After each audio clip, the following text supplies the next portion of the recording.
yo nací en Francia, nací en París y llegué a España con 2 años junto a mis padres. Y podría decir que tengo un recuerdo de las casetas del Mar Menor, digamos que de esa infancia, pero no es hasta 1972, bueno, al comienzo de los 70, cuando de verdad empiezo a ser consciente de la belleza de ese paisaje, ¿no? Ya entonces estaba estudiando en París, estaba estudiando arte y, y desde el punto de vista fotográfico me pareció una revelación y un paisaje que debía inmortalizar a toda costa, ¿no? Luego, con un poco más de tiempo, ese interés por la fotografía, por el paisaje de la costa del Mar Menor como tema fotográfico fue dejando paso a su representación pictórica. Pero lo más sorprendente de ese paisaje junto a las casetas era la diferencia de colorido que había a tan poca distancia del mar Mediterráneo, ¿no? Esa gama de tonos verdosos y de tonos azulados que no se podían encontrar en ningún otro lugar, ¿no? Claro, mi paisaje personal es el de un mar menor con casetas, con balnearios. Y me imagino que para muchas personas de mi generación también lo es. Tal vez por eso de ahí venga mi interés por esa representación, tanto en fotografía como en dibujo, de unas construcciones tan sorprendentes, ¿no? Y tan efímeras, porque estaban hechas de madera y que desaparecieron a partir de mediados de los 70, después de una tormenta tremenda que las hizo, que se las llevó, ¿no? Era un paisaje muy sorprendente, absolutamente insólito, y no solamente dentro de lo que podía ser el paisaje español, porque yo diría que en muy pocos sitios de Europa junto al mar se podían encontrar este tipo de construcciones de balnearios.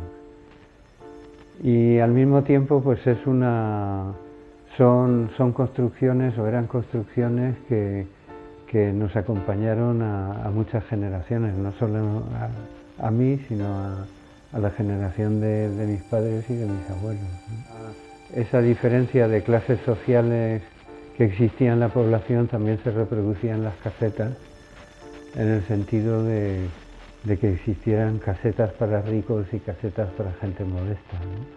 Pero aparte de eso, tenían una función, diría la función de mantener la intimidad de quienes se bañaban, ¿no? Especialmente las mujeres. Mi padre me contaba que alrededor, bueno, estas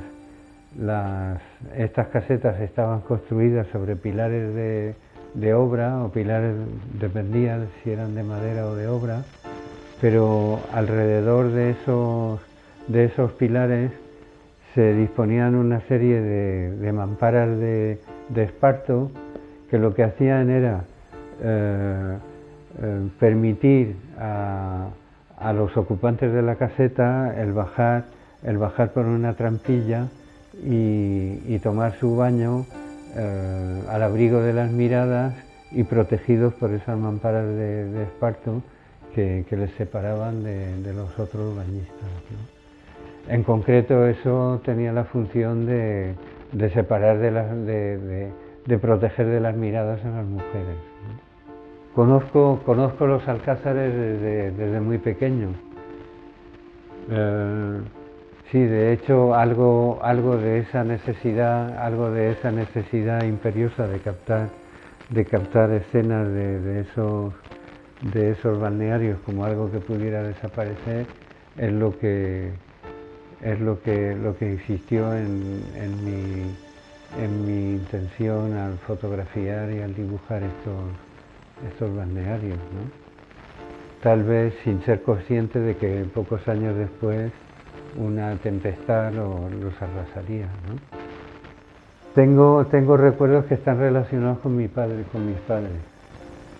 Independientemente de las expediciones que yo hiciera en solitario al Mar Menor, para cuando venía de vacaciones, de las vacaciones de parisinas, ¿no? de estar allí en la Escuela de Arte, aparte de esas expediciones que yo hacía descubriendo el Mar Menor, descubriendo también las minas de Portmán, la Unión, la zona del campo de Cartagena, que siempre eran en solitario. Había otras expediciones que hacíamos con mis padres y recuerdo que en más de una ocasión amigos nos prestaron la caseta y fuimos a pasar el día allí, ¿no?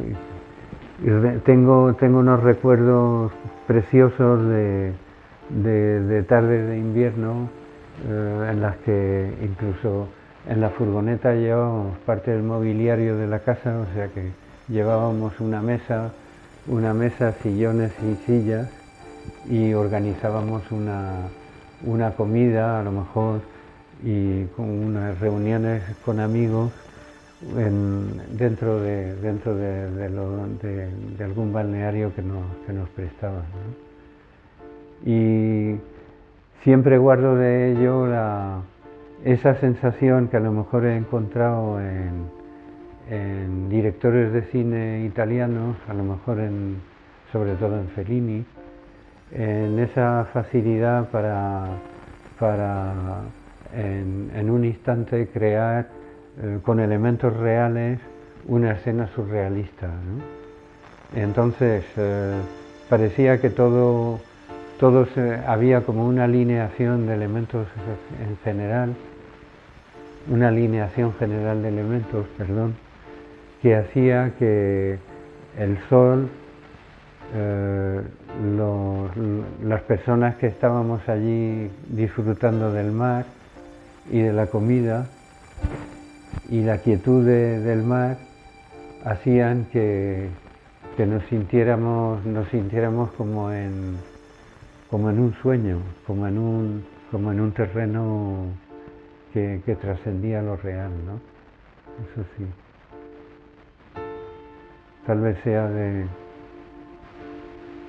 vez ese tipo de cosas sean las que podrían resumir mucho mejor el aspecto mágico que tenía entonces el Mar Menor con esas construcciones, ¿no? Que al fin y al cabo eran unas construcciones completamente efímeras, como después se pudo comprobar, ¿no? Cuando de repente de la noche a la mañana, una noche hubo una tempestad tremenda que lo arrancó todo y se lo llevó, ¿no? Claro.